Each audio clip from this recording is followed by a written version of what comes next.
बिस्मिल्लाहिर्रहमानिर्रहीम। अस्सलाम वालेकुम नाज़रीन, आज की ताज़ा तरीन और बड़ी अपडेट्स के साथ मैं हूं आपका मेज़बान फ़याज़ राजा और आप देख रहे हैं आपका अपना यूट्यूब चैनल। जी बिल्कुल दोस्तों, आज लाहौर के अंदर एक बहुत बड़ी सियासी डेवलपमेंट हुई और वो बड़ी सियासी डेवलपमेंट थी शहबाज शरीफ और आसिफ जरदारी। जी बिल्कुल, एक दूसरे के सख्त सियासी दुश्मनों की मुलाकात की कहानी जो कि इमरान खान के बुग्स में इकट्ठे हुए और अभी तक किसी टीवी चैनल, अखबार या किसी वेबसाइट के जरिए यह खबर आप तक नहीं पहुंच सकी। लेकिन अल्लाह पाक के करम, आप सबकी दुआओं और मोहब्बत की बदौलत इस अहम तरीन मुलाकात की अंदरूनी कहानी हम आपके सामने रखने जा रहे हैं। और इस अहम तरीन मुलाकात में यह जुमला कैसे किसकी तरफ से अदा हुआ कि जर्नैलों और जजों को साथ मिला लें और फिर 4 जज और 6 जर्नैल सारी कहानी बदल सकते हैं। अंदरूनी कहानी शहबाज शरीफ और आसिफ जरदारी की मुलाकात की हम आपके सामने पेश करेंगे इस अहम तरीन वीडियो में। लेकिन उससे पहले आपको यह जानना और समझना जरूरी है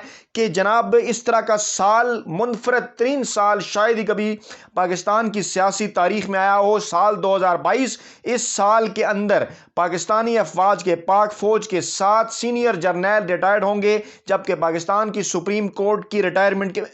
पाकिस्तान की सुप्रीम कोर्ट के 5 जजेस की रिटायरमेंट का यह साल है, साल 2022। और यह सारा मामला इन अहम तरीन रिटायरमेंट के साथ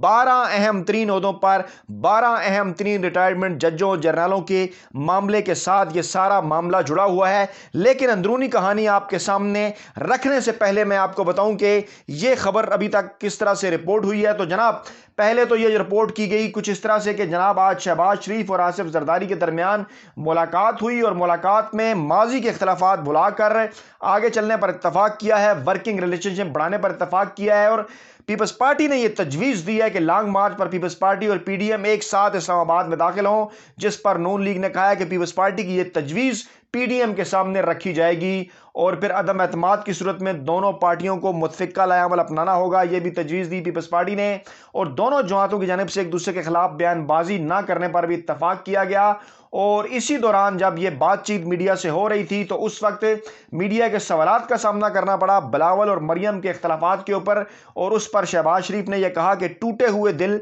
जुड़ जाते हैं और मैं बीच में खड़ा हूं तो दिल जुड़ गए हैं। ये दिल जोड़े जा रहे हैं इमरान खान के बुग्स में। और क्या साजिश तैयार की गई है इमरान खान के खिलाफ, उसके ताने बाने हम आपके सामने रखेंगे। जनाब, शहबाज शरीफ ने कहा कि अदम एतमाद पर हमारे पास ऑप्शन है, इस पर तफसील से बात हुई है और तमाम आईनी, सियासी और कानूनी ऑप्शन पर अमल दरामद होगा। मरियम ने कहा कि तमाम इख्तलाफ भुलाकर अवाम के लिए एक साथ चलने को तैयार हैं। बिलावल ने कहा कि इमरान खान को उठाने के लिए तमाम इख्तलाफात बुलाने के लिए तैयार हैं। क्यों ये सारे एकदम से तमाम इख्तलाफात बुलाने को तैयार हो गए हैं? हम इस प्लेटफॉर्म पर आपको बताते रहते हैं कि मामला वही है जो कि पिछली वीडियो में भी हमने आपको आपके सामने रखा कि अगर हम इकट्ठे ना हुए तो इमरान खान हम सबको ख़त्म कर देगा। बिल्कुल यही वो खौफ है जो कि इमरान खान के दुश्मनों को एक प्लेटफॉर्म पर ला रहा है। और अब आपके सामने हम रखने जा रहे हैं सबसे बड़ी और अहम तरीन खबर, जो कि जजों और जर्नैलों के हवाले से आज इस मुलाकात के अंदर बात हुई। आसिफ जरदारी की जानिब से एक मशवरा शहबाज शरीफ को दिया गया, उनका माजी का ट्रैक रिकॉर्ड सामने रखते हुए। लेकिन इसकी तफसीलात में जाने से पहले मैंने, जैसे कि आपको पहले बताया कि पाकिस्तान की सुप्रीम कोर्ट के 5 सीनियर जज की जो 5 सीनियर जजेस हैं उनकी रिटायरमेंट का ये साल है, साल 2022। 7 सीनियर जर्नलों की रिटायरमेंट का साल है। पहले ये तफसीलात आपके सामने रखते हैं तारीखों के साथ, फिर अंदर की खबर आपके सामने रखते हैं। तो जनाब, चीफ जस्टिस गुलजार अहमद 1 फरवरी 2022 को रिटायर हो चुके। इसके साथ साथ जस्टिस मकबूल बाकिर 2 अप्रैल 2022 को रिटायर होंगे। काजी अमीन जो है वो 25 मार्च 2022 को रिटायर होंगे। जस्टिस मदर आलम 13 जुलाई 2022 को रिटायर होंगे। सजाद अली शाह 13 अगस्त 2022 को रिटायर होंगे। जब ये 5 जजेस रिटायर होंगे तो डेफिनेटली सुप्रीम कोर्ट में फिर जजेस की खाली असामियों पर नए जजेस भी आएंगे और नए 5 जजेस तैनात होंगे। और अहम तरीन मामला है जस्टिस काजी फैज ईसा के کیس کے حوالے سے بھی جسٹس قاضی فائز عیسیٰ کا بھی ذکر آیا ہمارے ذرائع کے مطابق۔ اس ملاقات میں آصف زرداری کی جانب سے شہباز شریف کو ایک مشورہ دیا گیا۔ اس کی طرف جانے سے پہلے میں آپ کو بتاؤں کہ 7 سینئر جرنیل بھی اسی سال ریٹائر ہوں گے، اور یہ جو 7 3 سٹار جرنیل جن کو لیفٹننٹ جنرل کہتے ہیں، ان میں جناب سب سے پہلے جولائی میں ریٹائر ہونے والے ہیں جنرل معظم اعجاز، اور اس کے بعد پھر ستمبر کے مہینے میں جنرل محمد عبدالعزیز، جنرل سید عاصم منیر احمد، جنرل ندیم ذکی من، جنرل شاہین مظہر محمود، جنرل سید محمد عدنان، اور اس کے ساتھ ساتھ جنرل محمد وسیم اشرف۔ یہ جو 7 جرنیل ہیں یہ ستمبر تک ریٹائر ہو جائیں گے، اور یہ جو 5 ججز ہیں یہ اگست کے مہینے تک ریٹائر ہو جائیں گے۔ اس طرح سے اگست سے ستمبر یہ جو 2 مہینے ہیں پاکستان کی سیاسی تاریخ کے انتہائی اہم ترین مہینے ہیں۔ اب میں آپ کو بتاتا ہوں کہ عدم اعتماد کے آپشن پر غور کیا، لانگ مارچ کے آپشن پر غور کیا اس ملاقات کے اندر شہباز شریف اور زرداری نے، لیکن زرداری کی جانب سے شہباز شریف کو یہ کہا گیا کہ قرین قیاس یہی ہے، ماضی کے ہمارے تجربات یہ بتاتے ہیں کہ ہم ایک مرتبہ پھر تحریک عدم اعتماد لے کر آئے تو عمران خان کے خلاف ناکام ہوں گے، کیونکہ ہم دونوں جماعتوں کی صفوں میں ایسے لوگ موجود ہیں جو کہ شاید عمران خان کے خلاف تحریک عدم اعتماد میں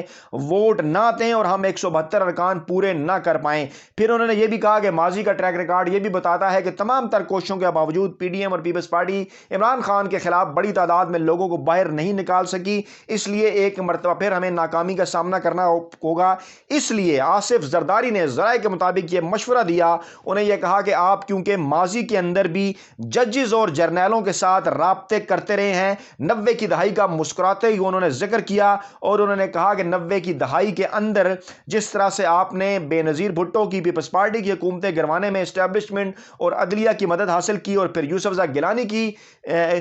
کے خلاف بھی آپ جس طرح سے عدالتوں میں پہنچے تھے، اب بھی آپ کے پاس یہ آپشن موجود ہے۔ اور پھر انہوں نے جسٹس قاضی فائز عیسیٰ کا بھی خاص طور پہ ذکر کیا، انہوں نے یہ مشورہ دیا شہباز شریف کو کہ وہ فارن فنڈنگ کے معاملے کے اوپر، جس سے یہ نظر آ رہا ہے کہ الیکشن کمیشن کے فیصلے کے نتیجے میں تحریک انصاف پر کسی قسم کا کوئی الزام نہیں آئے گا، نہ ہی عمران خان کے اوپر، انہوں نے یہ مشورہ دیا کہ اس معاملے کو سپریم کورٹ میں لے جانے کی کوشش کریں، جسٹس عمر عطا بندیال پر اعتراض کریں کسی بھی بینچ میں ان کی سربراہی پر، اور اس کیس کے اندر جسٹس قاضی فائز عیسیٰ کو جو ہے وہ اس بینچ کا سربراہ بنانے کے حوالے سے کوشش کریں، کیونکہ جسٹس عمر عطا بندیال کے بعد وہی سینئر جج ہیں، اگر جسٹس عمر عطا بندیال نہ بنے بینچ کے سربراہ تو پھر جسٹس قاضی فائز عیسیٰ کے پاس ہی سربراہی آئے گی، اور پھر اس کے اندر اپنی مرضی کے ججز جو ہیں وہ شامل کروانے کے لیے جسٹس قاضی فائز عیسیٰ اور ان کے قریبی لوگوں سے بھی رابطے کریں، جس کے ذریعے کچھ صحافی جنگ گروپ کے آپ کے کام آ سکتے ہیں جن کے ساتھ نون لیگ کے سوشل میڈیا سیل کا بڑا ہی اچھا تعلق ہے، اور اس کے بعد یہ کوشش کریں کہ ایک ایسا بینچ بنایا جائے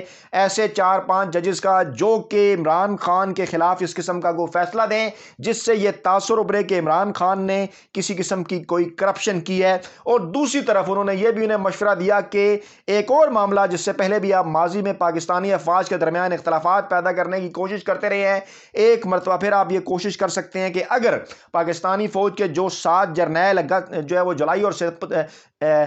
اور ستمبر کے مہینے میں ریٹائر ہونے والے ہیں، کسی نہ کسی طریقے سے ان کے اور جنرل قمر جاوید باجوہ کے درمیان جو اس وقت پاکستان کے آرمی چیف ہیں اختلافات پیدا کرنے کی کوشش کریں۔ ماضی میں بھی انہوں نے اشارہ کیا کہ ہم نے یہ کوشش کی تھی، آپ نے یہ کوشش کی تھی اختلافات پیدا کرنے کے حوالے سے، خاص طور پہ D G I S I کی تعیناتی کے معاملے پر، اور اس سے پہلے بھی لانگ مارچ جب مولانا فضل الرحمان لے کر آئے تھے تو آپ نے یہ تاثر دیا تھا کہ شاید فوجی جرنیلوں کے درمیان کسی قسم کا کوئی اختلاف ہے۔ آپ اس قسم کا تاثر جو ہے وہ پیدا کرنے کی کوشش کریں کہ فوج کے اندر اختلافات ہے، پھر اس قسم کا تاثر پیدا کرنے کی کوشش کریں کہ ججز بھی تقسیم ہیں، اور پھر کسی نہ کسی طریقے سے ایسے ججز اور جرنیلوں کے ساتھ رابطے کرنے کی کوشش کریں، یہ کم از کم تاثر ضرور پیدا کر دیں فوج کے حوالے سے، یہ تاثر پیدا کریں میڈیا کے ذریعے، مریم نواز کے سوشل میڈیا سیل کے ذریعے، کہ پاکستانی فوج کے اندر کچھ جرنیل ہیں جنہیں جنرل قمر جاوید باجوہ کے حوالے سے اور ان کی پاک فوج کی سربراہی کے حوالے سے جو کہ پہلے ان کے پاس جو ہے وہ 3 سال کے لیے پاکستان آرمی کی سربراہی تھی، وہ سربراہ تھے، پھر ایک مرتبہ پھر وہ 3 سال کے لیے بنے، اور اب ان کے پاس نومبر 2022 تک یہ سربراہی ہے۔ اور اس سے پہلے آپ اس قسم کا تاثر پیدا کریں کہ فوج کے اندر کوئی اختلافات ہیں، اور یہ تاثر بھی پیدا کرنے کی کوشش کریں کہ شاید جنرل قمر جاوید باجوہ جو ہیں وہ ایک مرتبہ پھر جو ہے وہ اپنے ٹرم میں توسیع چاہتے ہیں، اور اس قسم کا تاثر پیدا کر کے اس قسم کا ماحول پیدا کرنے کی کوشش کریں کہ یہ اختلافات جو ہیں وہ میڈیا کے ذریعے کے سامنے उभारने की कोशिश की जाए, तासुर बनाने की कोशिश की जाए और इस किस्म की स्मोक स्क्रीन बना दी जाए कि अदारों के दरमियान इख्तलाफात हैं और फिर इस किस्म का माहौल बनाकर किसी न किसी तरीके से मीडिया वारफेयर के ज़रिए इमरान खान के ऊपर जो है वो अपना आखिरी हमला करें अगस्त और सितंबर के महीने में और पूरा जोर लगाकर उन्हें घर भिजवाने की कोशिश करें। ये है जनाब वो बड़ी साजिश, ये है वो अंदरूनी कहानी जो शहबाज शरीफ ने भी जिसके ऊपर यह कहा कि वो नवाज शरीफ से मशवरा करने के बाद उनके साथ दोबारा राब्ता करेंगे, क्योंकि इस किस्म के मशवरे से पहले जो है वो नून लीग की अंदरूनी सफ़ों से भी आ चुके हैं और यकीनन उन लोगों के पाकिस्तान पीपल्स पार्टी के साथ भी राब्ते हैं। और अब जबकि उन्हें यह नज़र आ रहा है कि जितने भी इमरान खान के सियासी मुखालफीन हैं, ख़ास तौर पर एक ऐसे वक्त में जबकि पाकिस्तानी इदारों की जानिब से मुकम्मल तौर पर पाकिस्तान की मुंतखब आइनी और जमहूरी हुकूमत को सपोर्ट हासिल है और इमरान खान 5 साल पूरे करने जा रहे हैं, तो ऐसे मौके के ऊपर अपोजिशन की सफ़ों के अंदर बेचैनी, शदीद मायूसी, खौफ और बुखलाहट है और उन्हें यह नज़र आ रहा है कि अगर इमरान खान ने अपनी मुद्दत इक़्तिदार 5 साल की पूरी कर ली और एक मरतबा फिर वो 2023 के इलेक्शन के बाद इक़्तिदार में आ गए तो फिर उनकी दास्तान भी ना होगी दास्तानों में। यही है वो मामला कि जिस मामले के बाद ये खौफनाक साजिश तैयार की गई कि जर्नैलों और जजों को साथ मिलाएं और फिर 4 जजेस और 6 जर्नैलों के जरिए कहानी बदलने की कोशिश करें। और इस अंदरूनी कहानी के मंजर आम पर आने के बाद यकीनी तौर पर एक मरतबा फिर यह बात बड़ी वाज़ेह हो गई है कि पाकिस्तान के ये अंदरूनी दुश्मन अपने ज़ाती मफादात के लिए और इमरान खान के बुग्स में किसी भी हद तक जा सकते हैं। पाकिस्तानी इदारों के दरमियान जो है वो एक नाम नहाद इख्तलाफात का तासुर भी उभार सकते हैं और पाकिस्तानी इदारों को तकसीम करने की साजिश और कोशिश भी कर सकते हैं। लेकिन इससे पहले मैं कई मरतबा आपके गोश गुजार कर चुका कि नीयत साफ और मंजिल आसान, और अब तक की इमरान खान की जितनी भी सियासत है उस सियासत से यह साबित हुआ कि अगर आपकी नीयत अगर आपकी नीयत वो साफ हो तो फिर ऊपर वाला भी आपकी मदद करता है। अल्लाह ताला की मदद आपके शामिल हाल हो जाया करती है और फिर आपके दुश्मनों को, आपके बुक्स में मुब्तला लोगों को हमेशा से शिकस्त का सामना करना पड़ता है। वीडियो का फीडबैक ज़रूर दीजिएगा, दुआओं में याद रखिएगा। नई वीडियो के साथ जल्द आपकी खिदमत में हाजिर होंगे। अल्लाह ने के बाद।